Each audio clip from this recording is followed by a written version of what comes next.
Почитувани, слушаме овој викенд СДСМ ќе оди во Куманово.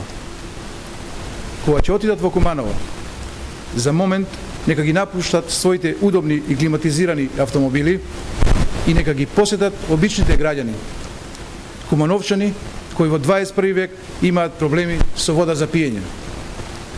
Кога Бранко Црвенковски ќе дојде во Куманово, го советуваме да ги посети над 15.000 отпуштени од фабриките кои тој ги упропасти.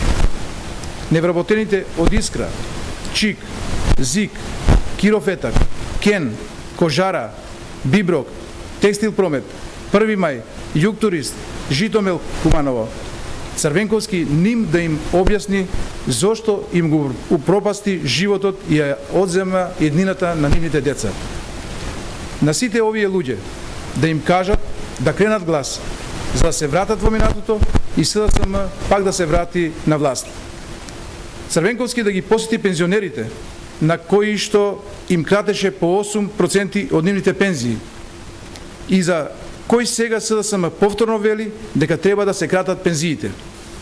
Раководството на СДСМ нека ги посети кумановските стопанственици и ним да им објаснат зошто бараат зголемување на деносите.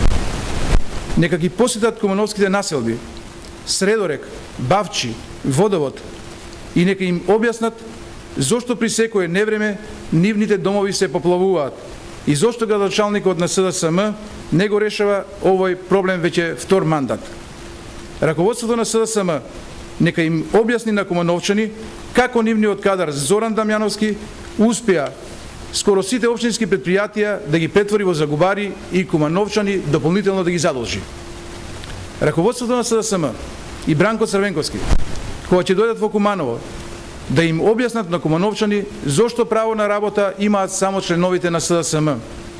По кој критериум кумашинот на Зоран Дамјановски е директор на општинското предпријатие, синот на поранешниот градоначалник на Куманово е вработен во општината. По кој критериум директорот на јавното предпријатие Куманово паркинг си го вработи собствениот син во општината, а децата на советниците на СДСМ се вработуваат во останатите општински предпријатија. На крајот, СДСМ нека им објасни на кумановчани зошто Зоран Дамјановски е градоначалник веќе втор мандат, а ништо корисно не сработи за Куманово.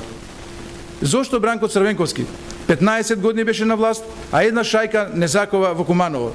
Зошто излажа дека ќе гради пруга до Бугарија? Зошто ниту една инвестиција не реализира? Каде отидоа парите од нивно време? Кога не градеа ништо. Нека не им биде срам, нека соберат храброст и нека одговорат на овие прашања.